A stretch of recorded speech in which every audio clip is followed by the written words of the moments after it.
Я не знаю, во что верить. Но я знаю, что что-то, или может быть кто-то. Я знаю, что наш мир был создан. А какое у тебя главное послание? Сейчас у меня есть к тебе вопрос. Почему у тебя перевернутый крест на футболке? И как минимум логично верить в то, что нас кто-то создал. У меня для тебя есть подарок. Да ладно.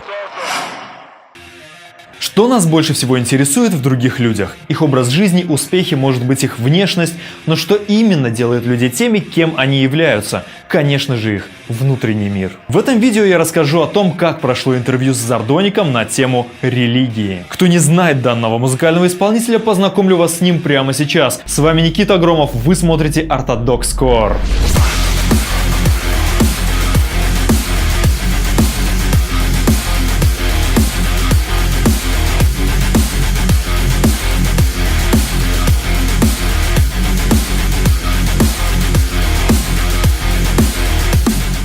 Зардоник, он же Федерико Агреде Альварес, всемирно известный диджей, закрепивший за собой звание одного из самых выдающихся артистов драм-н-бейс сцены, узнаваемый за счет своей маски и уникального стиля, в котором качественная электроника сочетается с самыми сочными элементами метал-саунда. Сам Зардоник заядлый любитель музыки потяжелее, именно из-за этого он стал своего рода металлхедом среди электронщиков. Но что же повлияло на музыканта и сформировало его образ и подачу? Начнем сначала. Венесуэла. Родина сальсы и затяжной борьбы демократии с диктатурой. Именно здесь, в жаркой Южной Америке, Федерико воспитывается на норвежском блэке и американском дэт-метале, что накладывает на его имидж и музыку соответствующий отпечаток. Выпуская в 16 лет свой первый проект в стиле блэк-металла, Федерико старается выглядеть как самый отмороженный сатанист, который только может быть. Взрослея и развиваясь как клавишник, диджей и автор электронной музыки, он становится продюсером, основывает лейбл, пишет альбомы и по сей день делает качественные ремиксы на знаменитые метал-песни.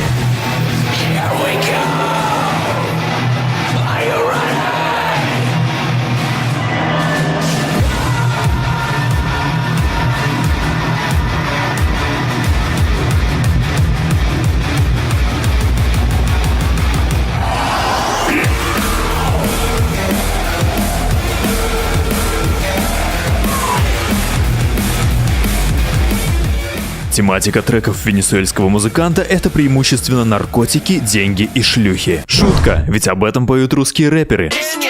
Зардоник, как порядочный металлхед, задается вопросами справедливости, воздаяния и решения проблем политического кризиса. Больше 100 человек были убиты в Венесуэле в 2017 году на улицах во время демонстраций против правительства. «Добрая музыка для добрых времен», — говорит музыкант.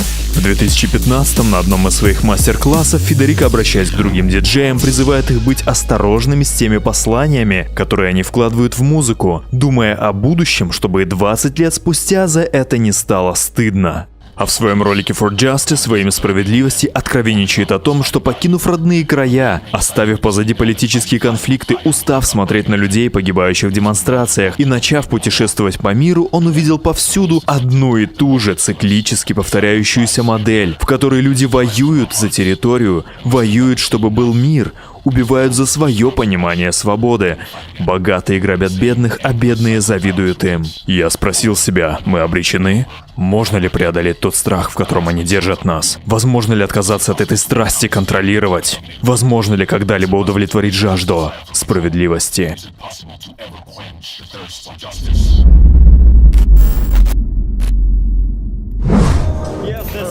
Рад тебя видеть, хотел бы задать пару вопросов для моего YouTube-канала. Да, конечно, без проблем. Меня зовут Ник, я с канала Orthodox Core. Это канал о культуре и вере в современном мире. Мы видим, к тебе относятся с большим уважением в России, и сегодня ты сказал пару воодушевляющих вещей о России. Ты уважаешь эту страну, и для нас это честь. Ты знаешь нашу историю, и, возможно, ты также слышал что-то о христианстве в России. Расскажи свое личное мнение о христианстве и о своих религиозных воззрениях. До тех пор, пока ваша религия не вредит другим, и до тех пор, пока никого насильственно не принуждают изменить свое мнение, я думаю, все окей. Я приехал из очень интересного места. Венесуэла в основном католическая. И мы верим в религиозную свободу. Подлинную религиозную свободу. У меня есть друзья буддисты, есть друзья атеисты, есть друзья, которые являются сатанистами. Лично я не знаю, во что верить. Но я знаю, что что-то, или может быть кто-то. Я знаю, что наш мир был создан, потому что есть разумный замысел, который стоит за человечеством, за нашей жизнью, за нашей планетой. И как минимум логично верить в то, что нас кто-то создал. И я не знаю, кто это. Это парень с длинной бородой или распятый на кресте, но кто-то нас создал. А что по поводу твоего символа в виде креста? Он отличный. На самом деле я получил его в подарок от одного друга, матери одной девушки, которую я записывал и продюсировал. Она дала мне его, и я решил его носить. Не потому, что я и в самом деле христианин, но потому, что это был важный момент, связанный с ней, и великий символ, которым она поделилась. И я думаю, что это как раз то, каким христианство должно быть. Возлюби ближнего твоего, как самого себя. Именно таким и должно быть христианство. И он мне напоминает об этих вещах. Как ты считаешь, твой путь поиска истины, закончился ли он в твоей жизни? Или ты способен найти что-то большее, совершить новое открытие? Я открыт для всех возможных ответов, но на данный момент я их не вижу. Лично я также не ограничиваюсь противоречивыми позициями, которые есть в религии. Как, например, в случае христианства и сатанизма. Я не принимаю сатанизм как религию, но я также считаю, что фигура Люцифера также интересна и достойна внимания, и что он имеет очень много схожего со Христом, что достойно изучения, но люди об этом не задумываются. Суть в том, что мы люди. И внутри нас, как и Иисус, так и Люцифер. Мы властны быть добрыми и властны быть злыми. Иногда мы можем быть как Иисус и не сражаться. Но иногда мы вынуждены быть как Люцифер и давать отпор. Если кто-то на улице будет тебя слишком долго доставать, то тебе придется что-то предпринимать. Ты можешь вызвать полицию, а если нет, то тебе придется дать отпор. Понимаешь, что я имею в виду? Это не идеал, но, к сожалению, мы не живем в раю. И в жизни мы проходим очень нелегкий путь. И мы должны быть готовы призвать как ангелов, так и демонов. И последний вопрос. Ты говорил где-то в 2015 году в одном из интервью, что ты осознаешь ответственность, связанную с твоим посланием к людям. А какое у тебя главное послание? Мое главное послание, как я сказал, ты должен всегда делать добро, заботиться о себе, заботиться о людях, которых ты любишь. И не надо ни с кем связываться. Это очень просто. Не надо никому вредить. Просто иди своей дорогой и преследуй свои мечты. Держи свои стремления живыми. И не надо никому переходить дорогу. Приведу пример, который произвел на меня впечатление. Как музыкальный бизнес работает в Соединенных Штатах. Он весь под контролем. Ты пытаешься сделать что-то самостоятельно, и каждый раз сталкиваешься с монополией людей, которые пытаются тебя заглушить. По эту сторону Атлантики я нашел, особенно в Европе, что ты можешь делать свое дело. И каждый здесь хочет быть частью чего-то большего. Я начал делать музыку, и люди в Европе хотят работать совместно. Они предлагают помощь, хотят увидеться, встретиться. Они хотят сочинять музыку, они любят это. И я благодарен. Я стараюсь сотрудничать настолько много, насколько это для меня возможно, со всеми людьми, которые стоят за музыкальными инструментами, за пультами, с другими артистами. Поддерживать связь в объединенном сообществе — это лучшее, что мы можем. Сохранять единство. Потому что если идти раздельными путями, не будет роста. Не будет никакого развития, если ты замкнут только на себе. Тебе нужны другие люди. И одновременно с этим нельзя существовать только за счет других. Тут нужен баланс, как я и говорил, доброе и злое, ангелы и демоны. Мы не должны забывать об окружающих нас людях, о людях, которые помогли придать форму этому музыкальному миру, который мы любим и о котором заботимся. Спасибо тебе, что приехал в Россию, где на самом деле тебе рады. И также для русских довольно приятно видеть крест на твоей шее. И у меня для тебя есть подарок. Да ладно. Это круто. Я думаю, ты знаешь, что это. Это русская икона, это Святой Георгий. А это молитва Святому Георгию. Я перевел ее на английский для тебя, чтобы ты мог ее читать.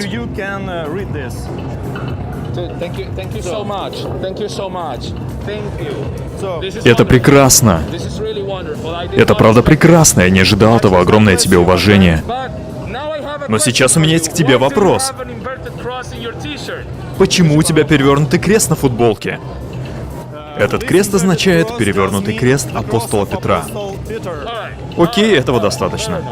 Который был распят на перевернутом кресте. Знаешь, также неплохо иногда быть немного в оппозиции к церкви. Можно анализировать, а все ли в порядке, потому что ничего не совершенно. У меня есть мнение, которым я хочу поделиться. Если ты делаешь добро и видишь, что в церкви делается наоборот, нужно проверить это. Потому что в этом нет истины. Многие из них делают злые вещи, а сами прикрываются лицом Божьим. Это ясно. Вот почему я считаю, мы должны брать этого внимания, потому что ничего не совершенно. Но за это я тебя благодарю, потому что это реально. Подожди. Позволь тебя отблагодарить. В России трижды. Хорошо, я это запомню. Спасибо огромное. Я это запомню. Это круто. Это реально интересно, мэн. Вот такой, дорогие друзья, получился интересный разговор про добро и зло. Позиции у всех, конечно же, разные, но я хочу сказать, никогда не бойтесь выражать то, что дорого вам, и не стесняйтесь делиться тем, что дорого вам, потому что совершенно неожиданно в той или иной степени это может оказаться близко другому человеку. Также поделюсь с вами мыслью о том, что Зардоник хоть и говорит о каком-то балансе между добром и злом, но на практике мое главное послание, как я сказал, ты должен всегда делать добро. В реальной жизни никто не хочет, чтобы страданий было бы ровно столько, сколько и радости. Наоборот, мы боремся со злом внутри себя, пытаемся избавиться от него как от болезни, которая мешает нам жить. А также мы деремся и воюем, защищая близких, защищая правду даже ценой собственной жизни. И дьявол в этом, конечно же, не помощник. Такие мысли по этому поводу, друзья. Нажмите на колокольчик, чтобы не пропустить, что будет дальше. Поставьте лайк, если вам понравилось это видео. Пишите ваши вопросы, мнения и критику в комментарии и в личку. С вами был Никита Громов, это Ортодокс Кор. Увидимся.